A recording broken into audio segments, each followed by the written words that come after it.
Hello everyone, आप सब कैसे हैं? मैं उम्मीद करता हूं कि बहुत अच्छे होंगे और अपनी पढ़ाई को बहुत अच्छे से कर रहे होंगे। मैं Akash Kumar Bhadana ICT virtual classroom में आपका बहुत-बहुत स्वागत करता हूं मेरे प्यारे बच्चों। जैसे आपको पता है मेरे प्यारे बच्चों, बेसिकली हमारी आपका जो है मेरे प्यारे बच्चों अ, 6th क्लास है। 6th क्लास में हम लोग देख रहे हैं हमारे अतीत फर्स्ट जो हमारी बुक है, रिवीजन के दौर में हम लोग चल रहे हैं और हम लोग देखेंगे आरंभिक जो नगर हैं उनकी हम बात करेंगे।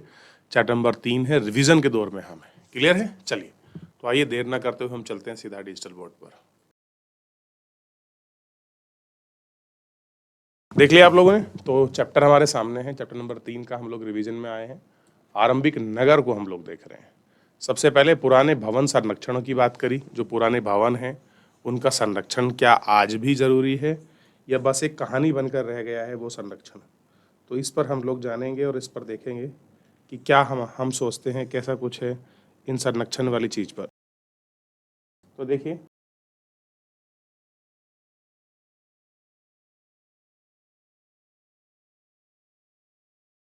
जसपाल और हरप्रीत अपने घर के पास गली में क्रिकेट खेल रहे हैं। उन्होंने कुछ देखा, घर खंडर की तारीफ कर रहे हैं, गली के बच्चे हैं, ठीक। और भूतागर कहा। एक ने कहा कि इसकी वास्तु को देखो, क्या आपने लकड़ी पर इतनी सुंदर नक्काशी देखी है? जो दूसरी महिलाओं ने कहा है, हमें मंत्री जी को पत्र लिखकर कहना चाहिए कि इस खूबसूरत घर को सुरक्षित रखने के लिए इसकी मरम्मत करने की व्यवस्था करें। कैसे हैं? इसकी मरम्मत करने की व्यवस्था करें। तो हमको उनकी मरम्मत करने की जो व्यवस्था है वो आपको कहनी चाहिए और हमको मंत्री जी को बोलना चाहिए कि ये घर बहुत सुंदर है। होता क्या है, बच्चे खेल रहे होते हैं, जैसे जसप्रीत हो गया और हरप्रीत है, ये खेल रहे हैं और गली में क्रिकेट खेलते हुए ये क्या देखते हैं कि इन्होंने खंडर की तारीफ की। खंडर मतलब ऐसा घर जिसमें कोई नहीं रहता है। लोग उसको भूतिया घर भी कहते हैं आम लोकल भाषा में। खंडर का मतलब ऐसा घर जो खाली पड़ा है, जिसमें धूल धक्कड़ जाले इत्यादि लग चुके हैं, ठीक। उसकी इन्होंने बात की। अब बात करते हैं हम इसी में, खंडर से हमने शुरू करते हैं हड़प्पा की कहानी को। किसकी कहानी? हड़प्पा। हड़प्पा की कहानी को थोड़ा सा आप देखिए। अक्सर पुरानी इमारतों में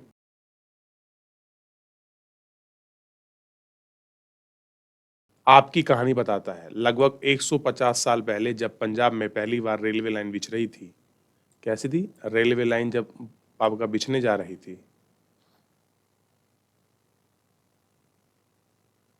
तो इस काम में जुटे इंजीनियरों को अचानक हड़प्पा पुरास्थल के बारे में पता चला।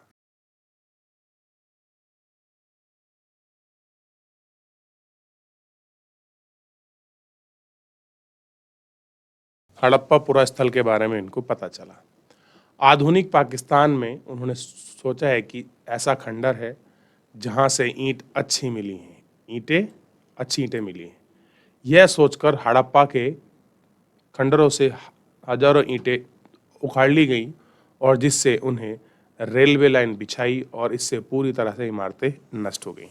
तो जब उनको वो आपका पंजाब में आपका रेलवे लाइन बिछा रहे थे, तब उन्हें खंडर सा दिखाई दिया, मिट्टी का हटाकर देखा तो उन्होंने देखा ये तो कोई आपका दबा कोई भवन है, कोई निर्माण है, कोई जगह है जहाँ बहुत सारी ईंट मिली है। तो क्या किया उन लोगों ने, जो मजदूर थे और इंजीनियर थे, उन्होंने उसको उखाड़ लिया और उससे आपका रेलवे लाइन बिछाई।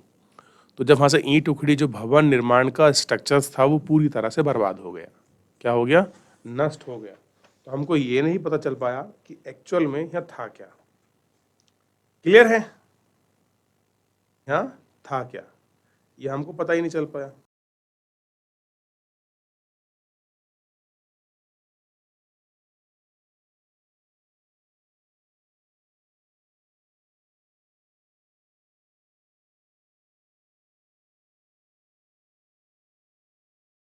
देख लिया? आगे बढ़े? चलिए, उसके बाद लगभग 80 साल पहले पुरातात्विकविदों ने इस स्थल को ढूंढा और पता चला कि यह खंडर उपमहाद्वीप के सबसे पुराने शहर में से एक है, क्योंकि इसमें नगर की खोज सबसे पहले हुई थी। कह रहे जो हड़प्पा स्थल है, यहाँ पर अगर आप देखोगे तो सबसे पहले यहाँ नगर की खोज हुई थी। कैसे हुई? सबसे पहले आपका नगर की खोज हुई थी, ठीक। बाद में मिलने वाले इस तरह के सभी पुरास्थल जो इमारतें, चीज़ें हड़प्पा सभ्यता की इमारतें कहा जाते हैं, शहरों का निर्माण 4700 साल पहले हुआ। कब हुआ? 4700 साल पहले हुआ।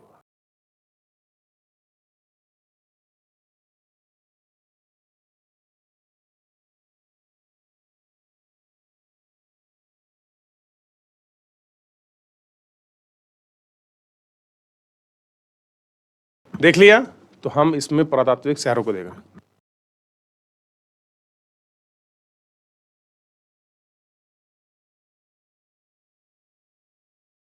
देख लिया आप लोगों ने? चलिए आगे बढ़े, और आगे बढ़ के आपने देखा कि यहाँ पर जो खंडर आपके बने हुए थे, इन खंडरों का किस प्रकार से ये सारी चीजें हो रहा था।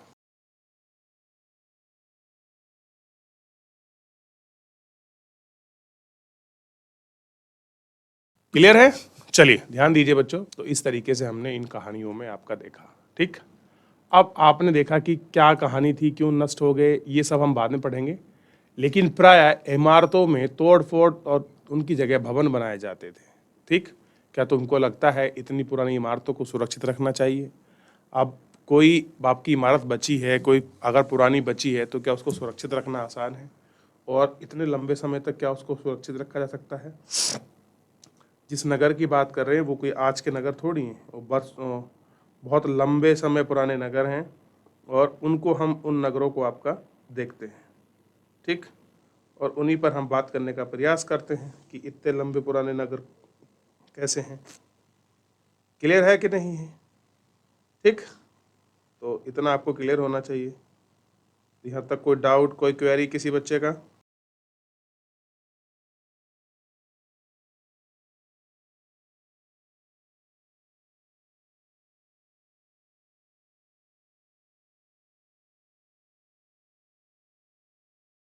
चलिए अब आप सबसे पहले इसमें एक छोटा सा मानचित्र है, आप इसमें देखिए। ये है हड़प्पा, ये है राखीगढ़ी, ये है गोरेवाला, ये है कालीबंगा, ये है सिंधु, ये है चाउंदड़ो, ये है मोहनजोदाड़ो, ये है सुतकाकोहो, और यह है धोलावीरा, ये सुतकोदा है, ये है लोथल। इन जगह को आप देखिए स्पष्ट से। देख लिया आपने?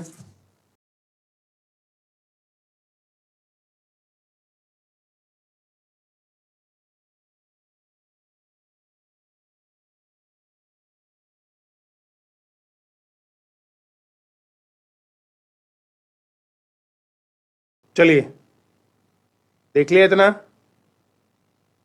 यहाँ तक कोई डाउट, कोई क्वेरी किसी प्रकार का?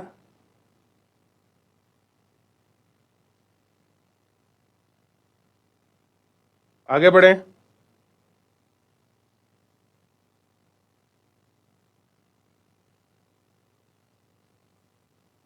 इन नगरों में से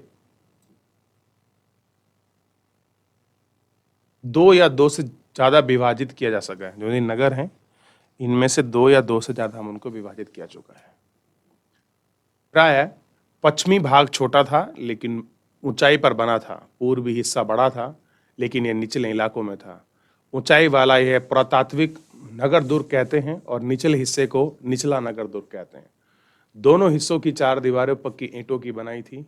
उनकी ईंट इतनी पक्की थी कि हजारों सालों के बाद आज तक खड़ी नहीं। दीवार बनने के कारण ईंटों की चिकनाई इस तरह थी कि इन्हें खूबसूरत नजर आती थी। कुछ नगर दुर्ग की खास इमारतें बनी हैं। मिसाल के तौर पर मोहनजोदाड़ो में खास तालाब बनाया जाता है, जिसे पुरातात्विकविद में महान स्नानागार कहा। तो कुछ हमको नगर दुर्ग मिले हैं, कुछ मिसाल के तौर पर मोहनजोदाड़ो में खास तालाब मिले हैं, कुछ हमको स्नानागार मिले हैं। और इस तालाब बनने के लिए ईंट और प्लास्टर का जो इस्तेमाल किया जाता था वो हमको देखा है।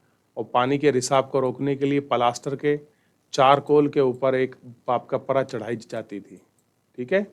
और इस सरोवर में दो तरफ से उतरने के लिए सीढ़ियां बनाई जाती थी, और चारों ओर कमरे बनाए गए थे।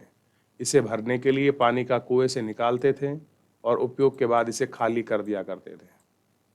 कहते थे उपयोग के बाद इसे खाली कर दें। विशिष्ट नागरिक विशेष अवसरों पर ही स्नान किया करते थे। कह रहे विशेष अवसरों पर ही जो ये कुंड थे, इन पर बने लोग आते थे और इनमें स्नान करते थे। तो जो भी हमको स्थल आकृतियाँ मिली हैं, जो भी चीज़ें मिली हैं, उनमें कुछ ना कुछ आपका विशेष और यूनिकता रही है, जिसकी वजह से ही हम उन्हें देखते हैं। ठीक, और बात करते हैं।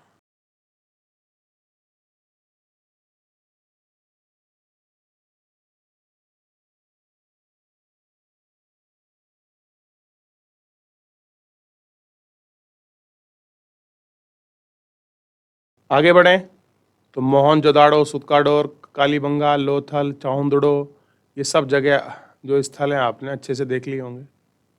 क्लियर है? चलिए, कालीबंग और लोथल जैसे अन्य नगरों में अग्निकुंड मिले हैं जहाँ संभवतः यज्ञ किया जाते थे, और हड़प्पा, मोहनजोदाड़ो, लोथल जैसे कुछ नगर मिले हैं जो जिनमें बड़े भंडार गृह मिले। देखिए इस तरीके का हमको स्नानागार मिला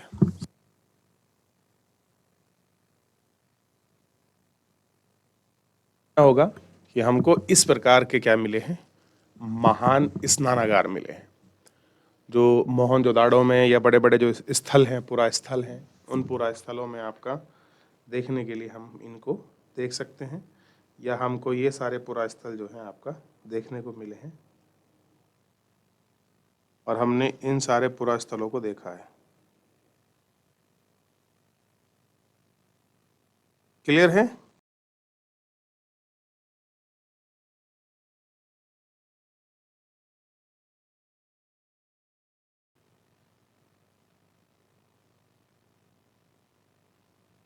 देख लिया आपने? तो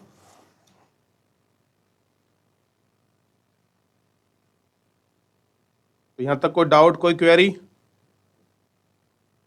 आगे बढ़े। अब देखिए, भवन, नाले और सड़क, इन नगरों में घर आमतौर पर एक या दो मंजिल के होते थे। घर के आंगन के चारों तरफ कमरे बनाए जाते थे। कैसे थे? घर के आंगन के चारों तरफ कमरे बनाए जाते थे। अधिकांश घर एक स्नानागार होता था, और घर कुछ आपके कुएं थे। कई नगरों में ढके हुए नाले थे, इन्हें सावधानी से सीधी लाइन में बनाया गया था। हर नाली को हल्के से ढकना होता था ताकि पानी आसानी से बह सके। अक्सर नालियों को सड़क से, यानी कि अक्सर नालियों को सड़क से जोड़ा जाता दिया था। बाद में बड़े नाले मिले हैं, जो आपके नाले ढके होने के कारण जगह जगह एक मेन हॉल बनाए जाते थे। इनके जरिए देखभाल और सफाई की जाती थी। घर, नाले, सफाई की निर्माण योजना और तरीके, ये सारे एक साथ हमको दिखाई देते हैं। कैसे हैं ये तरीके हैं, और ये सारी चीज़ें हैं जो हमको इसमें एक साथ आपको दिखाई देते हैं।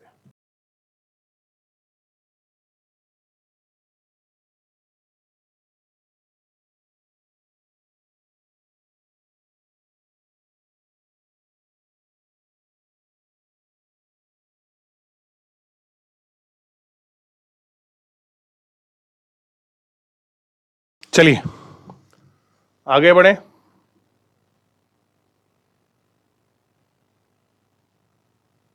बात करते हैं नगरीय जीवन की। हड़प्पा के नगरों में बड़ी हलचल रहा करती थी। यहाँ पर ऐसे लोग भी थे जो नगर खास इमारतों की बनी योजनाओं के में जुटे थे। कैसे थे? जो नगर योजना थी उनके बनाने में जुटे थे।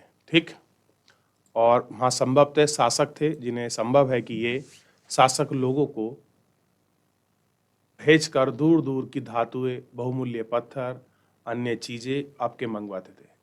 शायद शासक लोग खूबसूरत मन को तथा सोने चांदी के आभूषण जैसी कीमती चीजों को भी खास अपने पास रखते थे। तो कैसे थे ये लोग? बहुत सारी जो आपकी मूल्यवान धातु है, मूल्यवान चीजें हैं, ये उनको मंगवाते थे, और खूबसूरत मन को और सोने चांदी के इन आभूषणों को बनवाते थे, और ये सारी कीमतें हमको मिली है। इन्हें नगर लीपक भी कहते थे। क्या बोलते थे? नगर लीपक, जो मोहरों से पर लिखे होते हैं, और शायद हर चीज़ों में भी इन चीज़ों का लिखा होता है। ठीक, इसके अलावा शिल्पकार स्त्री पुरुष भी होते थे, जो अपने घरों, और उद्योग स्थल पर वहाँ तरह तरह की चीज़ों को बनाते थे और लंबी लंबी यात्राएं भी करते थे और वहाँ वस्तु उपयोगी हैं और उनके साथ हैं और सुदूर देशों की कहानी किस्से हैं। ठीक, मिट्टी के खिलौने भी यहाँ मिले हैं और जिसमें इन्हें बच्चे भी आपके खेलते रहते थे। क्या मिले हैं इन्हें? आपका खिलौने भी यहाँ मिले हैं जो बच्चे जिनसे खेलते थे। ठीक, इन सारे नगरों को, इन सारे जगह को आप अच्छे से देख सकते हैं। क्लियर है?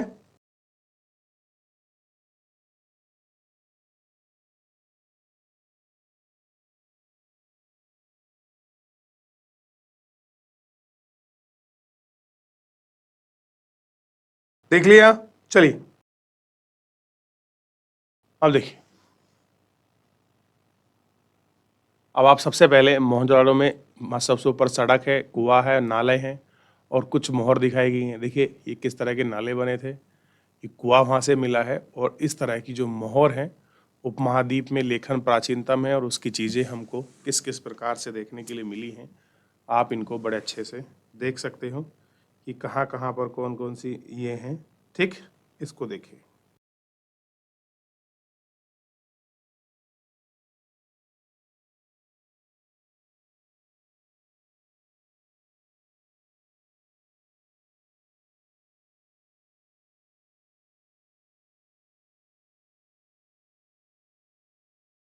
चलिए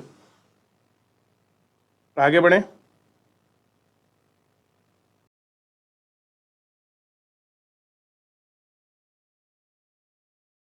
नगर में नए शिल्प, नगर है तो नए शिल्प थे, कुछ नई नई चीज़ें आपकी बनती थी यहाँ पर, उनको भी देखेंगे। आओ आइए कुछ ऐसी चीज़ों के बारे में अध्ययन करें जो हड़प्पा से प्राप्त हुई हैं। पुरातत्वविदों ने हमें ये चीज़ें मिली हैं और इनमें अधिकतर पत्थर, शंख, तांबे, सोने, चांदी जैसी धातुएं बनाई गई थी। तांबे, कांसे के औजार, गहने बर्तन और सोने चांदी की गहने बर्तन इत्यादि, ये सारे यहाँ सब चीज़ें आपका बनाए जाते थे। ठीक, यहाँ से मिला सबसे आकर्षक वस्तु क्या है? मन के बाट और फलक हैं। कैसे हैं? मन के बाट और फलक जो हैं यहाँ हमको सबसे अलग मिले। पत्थर के बाट को देखो, ये कितने ध्यान से देखिए। उपयुक्त तरीके में से इन बाटों को बनाया गया है। इन्हें चाट पत्थर से बनाया है और शायद बहुमूल्य पत्थर, धातु और वहाँ खिलौने के लिए बनाया गया होगा। एक तरफ बाएं मन के हैं और दूसरी तरफ कई कैलिफोर्नियाई पत्थर से काटा गया है। पत्थरों को काट कर तराशने के बाद इनमें से बचे छेद के, ताकि धागे में डालकर इनकी एक माला बनाई गई है और दोनों के मध्य पत्थर में लहरदार फलक हैं और कई कढ़ाईदार वस्त्र भी हैं जो एक व्यक्ति को महत्वपूर्ण पत्थर की मूर्ति से मोहनजोदड़ो से मिली है, जिसकी कढ़ाईदार वस्त्र को आप देख सकते हैं। तो आप देखिए बाट मिले हैं और किस तरह से कढ़ाई का मतलब होता है डिज़ाइन से। ठीक है, ये देखिए कैसे कैसे डिज़ाइन बनाया गया है। इस आप इसको देख सकते हैं और ये जो माला है और इन मालाओं को, इन सारे डिजाइन्स को आप अच्छे से देख सकते हैं।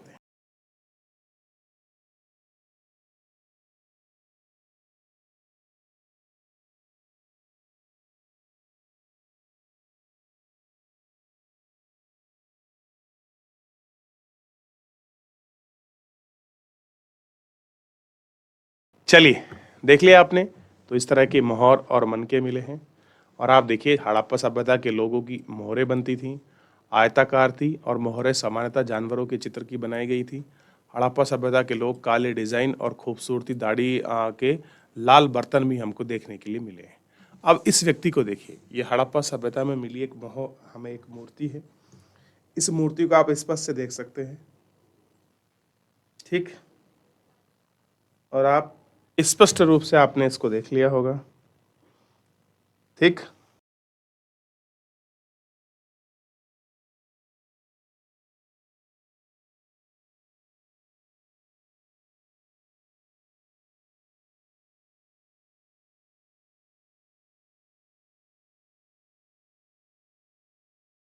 चलिए देख लिया। अध्याय दो में हमने जिन गांव के बारे में पढ़ा है वे धातु का गांव है। वो पत्थर को या बाट बनाते थे। लगभग 7,000 साल पहले मेहरगढ़ में कपास की खेती की, मोहनजोदाड़ो से कपास के टुकड़े और चांदी के अवशेष, फूलदान, ढक्कन और कुछ तांबी के धातु चिपके हुए हमें मिले हैं। और पक्की मिट्टी एवं फ्यांस की बनी हुई एक हमको क्या मिली है, सूतकतली कातने का संकेत भी मिलता है। क्लियर है? तो अलग अलग चीजें हमको यहाँ से प्राप्त हुई हैं।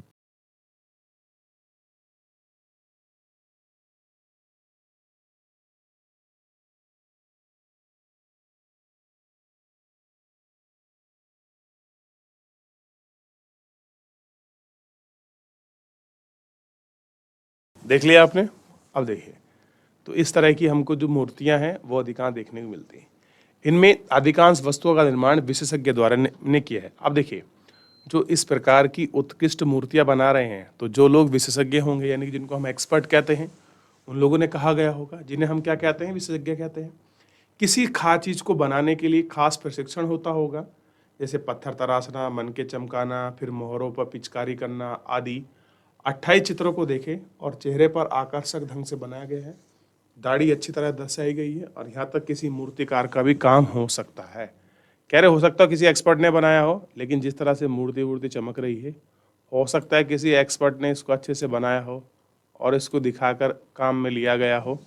तो ये सारे चीज़ें भी हमको यहाँ पर बड़े अच्छे से देखने के लिए मिल सकते हैं।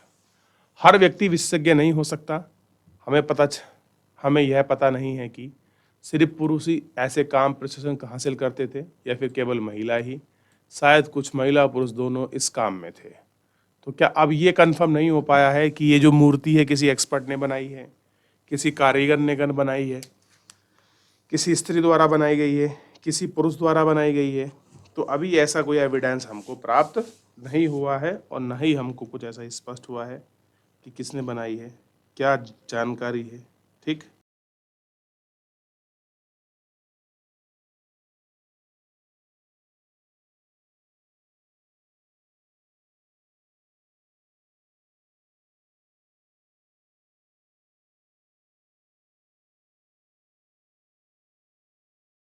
देख लिया?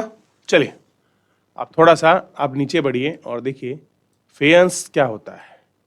शंख, पत्थर और प्राकृतिक तौर पर पाया गया फेयंस को कृत्रिम रूप से तैयार किया जाता है। तो पहली बात कैसा है, हम इसको कृत्रिम रूप से आपका तैयार करते हैं। क्लियर है? ये पता होना चाहिए। ठीक। बालू और साप्टिक पत्थर के चूर्ण को गोंद में मिलाकर उससे वस्तुएं बनाई जाती हैं, और उसके बाद उन्हें वस्तुओं को एक चिकनी परत चढ़ाई जाती है, और चिकनी परत के रंग को नीले और हल्के समुद्री रंग से मिलते थे। कैसे? नीले समुद्री रंग के। अब इसमें मनके, चूड़ियाँ, बाले और छोटे बर्तन, ये सारे इसमें आपका शामिल होते थे। ठीक।